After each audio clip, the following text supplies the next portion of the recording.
Welcome to എജുബി. 18 വയസ്സ് പ്രായവും 10ാം class യോഗ്യതയുമുള്ള ആൾക്കാരാണ് നിങ്ങളെങ്കിൽ നിങ്ങൾക്ക് കേന്ദ്ര ഗവൺമെൻറ്റിലെ ഒരു യൂണിഫോം പോസ്റ്റിൽ ജോലി നേടാൻ ആഗ്രഹമുണ്ടെങ്കിൽ നിങ്ങൾക്കിതാ ഒരു സുവർണ അവസരം വരാൻ പോവുകയാണ്. അതായത് നമ്മുടെ SSC GD എക്സാമിൻ്റെ നോട്ടിഫിക്കേഷൻ ഈ വരുന്ന നവംബർ അല്ലെങ്കിൽ ഡിസംബർ മാസം നമുക്ക് എക്സ്പെക്റ്റ് ചെയ്യാം.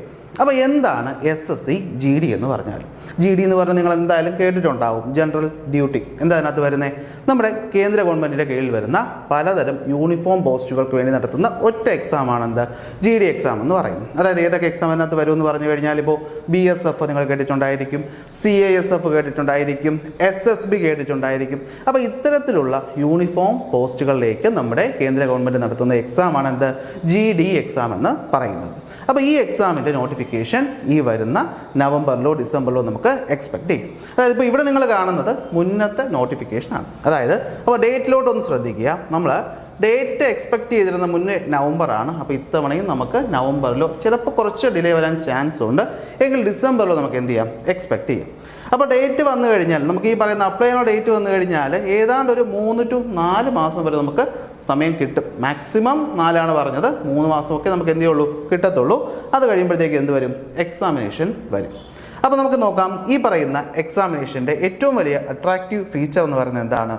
ഈ കാണുന്ന ഈ പറയുന്ന സാലറിയാണ്. നോക്കിയേ, അപ്പോൾ സാലറി ഒരു 10ാം ക്ലാസ് ലെവൽ പരീക്ഷ നമ്മൾ എഴുതി ജോലിക്ക് കയറുമ്പോൾ അതിൽ കിട്ടാവുന്നുള്ള ഏറ്റവും കൂടിയ സാലറി കിട്ടുന്ന ജോലികളിൽ ഒന്നാണ് എന്തെന്ന് പറയുന്നത് ഈ പറയുന്ന GDയിൽ കിട്ടുന്ന എക്സാംസ്. അതായത് നോക്കിക്കഴിഞ്ഞാൽ ഇവിടെ കണ്ടോ 21,000 to 69,000 വരെ വരും. ഇപ്പോൾ നിങ്ങൾ ശ്രദ്ധിക്കുക, ഇത് ഇപ്പോഴത്തെ പേ കമ്മീഷനാണ്. നിങ്ങൾ അല്പമെങ്കിലും ഈ പറയുന്ന എക്സാമുമായിട്ട് ബന്ധമുള്ള ഒരാളാണെങ്കിൽ നിങ്ങൾക്കറിയാം, വരാൻ പോകുന്ന വർഷം പുതിയ ശമ്പള കമ്മീഷൻ വരാൻ പോവുകയാണ്.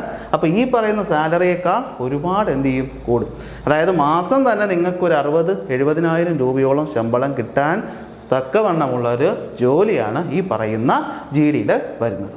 നെക്സ്റ്റ് നമുക്ക് വേക്കൻസികളൊന്ന് ശ്രദ്ധിക്കാം. അപ്പോൾ വേക്കൻസി നോക്കുകയാണെങ്കിൽ നോക്കിയേ, 26,000 വേക്കൻസി ഈ പറയുന്ന നോട്ടിഫിക്കേഷൻ വന്ന സമയത്തുണ്ടായിരുന്നു.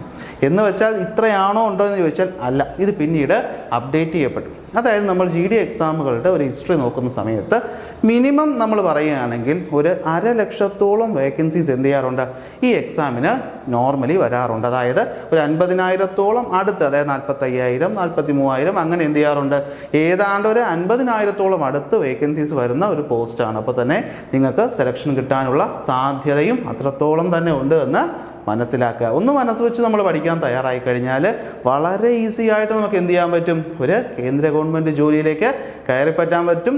ആകർഷകമായ സാലറി, ആനുകൂല്യങ്ങൾ, ഒട്ടനവധി ഗുണങ്ങൾ എന്താണ് ഈ പറയുന്ന ജോലിക്കുണ്ട്. അപ്പോൾ നെക്സ്റ്റ് നമ്മൾ നോക്കേണ്ടത് എന്താണ്, നമ്മളിപ്പോൾ എന്തൊക്കെ നോക്കി, സാലറി നോക്കി, എന്ത് നോക്കി, ഈ പറയുന്ന വേക്കൻസി നോക്കി. നെക്സ്റ്റ് വരുന്നത് ഏജ് ലിമിറ്റാണ്. ആർക്കൊക്കെ എത്ര വയസ്സ് വരെ ഇത് അപ്ലൈ ചെയ്യാൻ പറ്റും. അപ്പോൾ യൂണിഫോം പോസ്റ്റാണ്, അപ്പോൾ എന്തായാലും ഏജ് ലിമിറ്റുള്ള കാര്യം നിങ്ങൾക്ക് അറിയാം. അപ്പോൾ ഒരു അൺറിസർവ്ഡ് കാറ്റഗറിയിൽ വരുന്ന ആളാണെങ്കിൽ 18 മുതൽ 23 വയസ്സ് വരെ നിങ്ങൾക്ക് എന്ത് ചെയ്യാം, ഈ ജോലിക്ക് വേണ്ടിയിട്ട് അപ്ലൈ ചെയ്യാവുന്നതാണ്. എന്നാൽ നിങ്ങൾ OBC വിഭാഗത്തിലാണെങ്കിൽ നിങ്ങൾക്ക് എത്ര, 26 വയസ്സ് വരെ, 3 വർഷത്തെ റിലാക്സേഷൻ ഉണ്ട്. 26 വയസ്സ് വരെ നിങ്ങൾക്ക് എന്ത് ചെയ്യാം, ഈ പറയുന്ന പോസ്റ്റിലേക്ക് അപ്ലൈ ചെയ്യാം. SC ST കാറ്റഗറി ആണെങ്കിലോ 5 വർഷത്തെ റിലാക്സേഷൻ ഉണ്ട്. 28 വയസ്സ് വരെ ഉള്ളവർക്ക് എന്ത് ചെയ്യാൻ പറ്റും, ഈ പറയുന്ന ജോലിക്ക് അപ്ലൈ ചെയ്യാവുന്നതാണ്. അപ്പോൾ നമുക്ക് എന്തൊക്കെ മനസ്സിലായി, സാലറി പിടികിട്ടി, അതുപോലെ തന്നെ വേക്കൻസി പിടികിട്ടി, ഏജ് ലിമിറ്റും മനസ്സിലായി കഴിഞ്ഞു. അപ്പോൾ നമുക്കിനി എന്താ നോക്കാം, എഡ്യൂക്കേഷൻ ക്വാളിഫിക്കേഷൻസ്. ഞാൻ ഓൾറെഡി ക്ലാസ് തുടങ്ങിയപ്പോഴേ പറഞ്ഞല്ലേ, 10ാം ക്ലാസ് യോഗ്യത മതി നിങ്ങൾക്ക് എന്ത് ചെയ്യാൻ, ഈ പറയുന്ന ജോലിക്ക് അപ്ലൈ ചെയ്യാനായിട്ട്. അപ്പോൾ നെക്സ്റ്റ് NCC മറ്റ് സർട്ടിഫിക്കറ്റുകൾ, അതിനൊക്കെ അതിൻ്റേതായ അഡ്വാൻറ്റേജസ് നിങ്ങൾക്ക് ഉണ്ടായിരിക്കുന്നതായിരിക്കും. ഇനി നമുക്ക് ഫസ്റ്റ് നമ്മൾ മനസ്സിലാക്കുക, ഈ എക്സാമിന് നമ്മൾ ഇത്രത്തോളം വേക്കൻസി ഉണ്ട്, പക്ഷേ കട്ട് ഓഫ് നമ്മൾ നോക്കുമ്പോൾ വളരെ കുറവാണ്. കാരണം ഇത് ഒരു ഫിസിക്കൽ എഫിഷ്യൻസിയും കൂടെ ആവശ്യമായിട്ടുള്ളൊരു പോസ്റ്റാണ്. അത് യൂണിഫോം പോസ്റ്റ് എന്ന് പറയുമ്പോൾ തന്നെ നിങ്ങൾക്ക് അറിയാമല്ലോ. അതായത് നമ്മൾ ഈ പറയുന്ന എക്സാം പാസ്സായി കഴിഞ്ഞാൽ നമുക്ക് ഫിസിക്കൽ എഫിഷ്യൻസി ടെസ്റ്റ് ഉണ്ടായിരിക്കും, അതിൻ്റെ മെഡിക്കൽ എക്സാമിനേഷനും നമുക്ക് ഉണ്ടായിരിക്കും. ഓക്കെ, അതായത് നമുക്കൊരു മിനിമം ഹൈറ്റ് വേണം. ഇപ്പോൾ നമ്മുടെ സിലബസ് പറയുന്നതിന് മുന്നേ ആയിട്ട് ഞാൻ അതുകൂടെ ഒന്ന് പറഞ്ഞിട്ട് നമുക്ക് എന്ത് ചെയ്യാം, സിലബസ് വളരെ വിശദമായിട്ട് എന്ത് ചെയ്യാം നോക്കാം. അപ്പോൾ ഫിസിക്കൽ സ്റ്റാൻഡേർഡ് നോക്കുകയാണെങ്കിൽ പുരുഷന്മാർക്ക് 170 സെൻറ്റിമീറ്ററും സ്ത്രീകൾക്ക് 157 സെൻറ്റിമീറ്റർ ഉയരവും മിനിമം എന്ത് ചെയ്യണം വേണം. അപ്പോൾ അതുണ്ടെന്ന് ആദ്യം നിങ്ങൾ ഉറപ്പ് വരുത്തുക, അത് നോക്കുക. അപ്പോൾ അതാണ് നമുക്ക് ഈ പറയുന്ന ഫിസിക്കൽ സ്റ്റാൻഡേർഡിൽ വരുന്ന മെയിനായിട്ടുള്ള കാര്യങ്ങൾ. ബാക്കിയൊക്കെ സാധാരണ ഒരു യൂണിഫോം പോസ്റ്റിൽ വരുന്ന കാര്യം തന്നെയാണ്. നെക്സ്റ്റ് വരുന്നു ഏറ്റവും ഇമ്പോർട്ടൻ്റ് ആയിട്ടുള്ള കാര്യം, നമ്മുടെ എക്സാമിനേഷനിൽ എന്തൊക്കെയാണ് പഠിക്കാനുള്ളത്, സ്കീം ഓഫ് എക്സാമിനേഷൻ. അപ്പോൾ സ്കീം ഓഫ് എക്സാമിനേഷൻ നോക്കിക്കഴിഞ്ഞാൽ പ്രധാനമായിട്ടും നമുക്ക് 4 ഭാഗങ്ങളായിട്ട് ഡിവൈഡ് ചെയ്യാം. ഏതൊരു SSC എക്സാമിനേഷൻ ഉള്ളതുപോലെ തന്നെ 4 ഭാഗങ്ങളായി നമുക്ക് എന്ത് ചെയ്യാം, ഈ പറയുന്ന സ്കീമിന് അല്ലെങ്കിൽ ഈ പറയുന്ന സിലബസിനെ ഡിവൈഡ് ചെയ്യാം. അതിലാദ്യം വരുന്നതാണ് എന്ത്, ജനറൽ ഇൻ്റലിജൻസ്. ഏതാണ് ജനറൽ ഇൻ്റലിജൻസ് ആൻഡ് റീസണിങ്. എത്ര മാർക്ക് ഉണ്ടാകും എന്ന് ചോദിച്ചാൽ 40 മാർക്കിനുണ്ടാകും. എത്ര ക്വസ്റ്റ്യൻ, 20 ക്വസ്റ്റ്യൻ. അതായത് 20 ക്വസ്റ്റ്യൻ ഒന്ന് 2 മാർക്ക് വെച്ച് 40 മാർക്ക് ഉണ്ടാവും. നെക്സ്റ്റ് വരുന്നതാണ് ജനറൽ നോളജ്, നമ്മുടെ GK എന്ന് പറയുന്നത്. അതും എത്രയാണ്, 20 ചോദ്യങ്ങൾ 40 മാർക്കിന്. നെക്സ്റ്റ് വരുന്നു എലമെൻ്ററി മാത്തമാറ്റിക്സ്. അപ്പോൾ ശ്രദ്ധിക്കുക, അപ്പോൾ നിങ്ങൾക്ക് പലർക്കും മാത്സ് വീക്ക് ആണെന്ന് വെച്ച് ഇവിടെ പേടിക്കേണ്ട ആവശ്യമില്ല. വളരെ ബേസിക്കായ മാത്സ് നമുക്ക് എന്ത് ചെയ്യത്തുള്ളൂ, ഈ പറയുന്ന 10th ലെവൽ എക്സാം ആയതുകൊണ്ട് തന്നെ ബേസിക്കായ മാത്സ് പഠിച്ചാൽ മതി. പിന്നെ വരുന്നത് എന്താണ്, ഇംഗ്ലീഷാണ്. അങ്ങനെ മൊത്തം 4 വിഭാഗങ്ങൾ അല്ലെങ്കിൽ 4 ഭാഗങ്ങളായി നമുക്ക് എന്ത് ചെയ്യാൻ പറ്റും, സിലബസ് കവർ ചെയ്യാൻ പറ്റും. അപ്പോൾ എങ്ങനെ നമുക്ക് ഈ പറഞ്ഞ എക്സാമിന് പ്രിപ്പയർ ചെയ്ത് തുടങ്ങാം. അപ്പോൾ നിങ്ങൾക്ക് പ്രിപ്പയർ ചെയ്യാൻ ആത്മാർത്ഥമായിട്ട് താല്പര്യമുണ്ടെങ്കിൽ നിങ്ങൾക്ക് എന്ത് ചെയ്യാം, എജുബിയുടെ ഓൺലൈൻ അതുപോലെ തന്നെ എന്താണ് ഓഫ്ലൈൻ ബാച്ചുകളിൽ ജോയിൻ ചെയ്യാം. അതായത് നമ്മൾ പറഞ്ഞല്ലോ നോട്ടിഫിക്കേഷൻ വന്നിട്ടില്ല, പക്ഷേ നോട്ടിഫിക്കേഷൻ വരുന്നത് വരെ കാത്തിരിക്കുന്നത് ബുദ്ധിയുള്ളൊരു കാര്യമായിട്ട് എനിക്ക് തോന്നുന്നില്ല. നിങ്ങൾ ആലോചിച്ച് നോക്കണം, ഇത്രയധികം വേക്കൻസീസ്, ഇത്രത്തോളം വേക്കൻസി ഉള്ള ഒരു ഗവൺമെൻറ് SSC എക്സാമിനേഷൻ വളരെ കുറവാണ്. കാരണം 10 ലെവലാണ് എന്ത് യോഗ്യത എന്ന് പറയുന്നത്. അപ്പോൾ ഇതിന് നിങ്ങൾ മാത്രമായിരിക്കും അപ്ലൈ ചെയ്യാൻ കാത്തിരിക്കുന്നതല്ല, ഓൾ ഇന്ത്യയിൽ ഒരുപാട് പേര് നോക്കിയിരിപ്പുണ്ട്. അപ്പോൾ എത്ര നേരത്തെ നിങ്ങൾ നിങ്ങളുടെ പ്രിപ്പറേഷൻ സ്റ്റാർട്ട് ചെയ്യും, അത്രത്തോളം നിങ്ങൾക്ക് ഈ ജോലി കിട്ടാനുള്ള ചാൻസസും കുറവായിരിക്കും.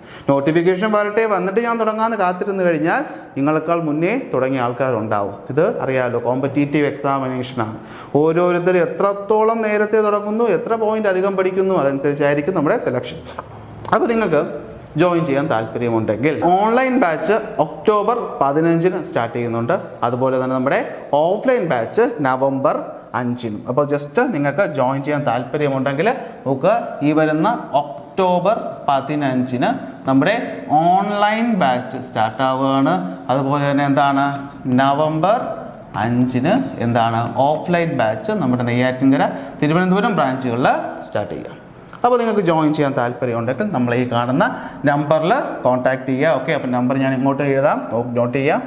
8590133769 എന്ന നമ്പറിൽ നിങ്ങൾക്ക് കോൺടാക്ട് ചെയ്യാം. നിങ്ങളോടൊപ്പം ഈ പറയുന്ന എക്സാമിനേഷൻ നിങ്ങൾ ക്രാക്ക് ചെയ്യുന്നത് വരെ എജുബി നിങ്ങളോടൊപ്പം ഉണ്ടായിരിക്കും. അപ്പോൾ എന്തെങ്കിലും അറിയാൻ വേണ്ടിയിട്ടോ എന്തെങ്കിലും ഡൗട്ട് ഉണ്ടെങ്കിലോ ഒക്കെ നിങ്ങൾക്ക് എന്ത് ചെയ്യാം, ഈ നമ്പറിൽ കോൺടാക്ട് ചെയ്യാം. ഓൺലൈൻ ഓഫ്ലൈൻ ബാച്ചുകളിൽ ജോയിൻ ചെയ്യാനും എന്ത് ചെയ്യുക, ഈ നമ്പറിൽ കോൺടാക്ട് ചെയ്യുക.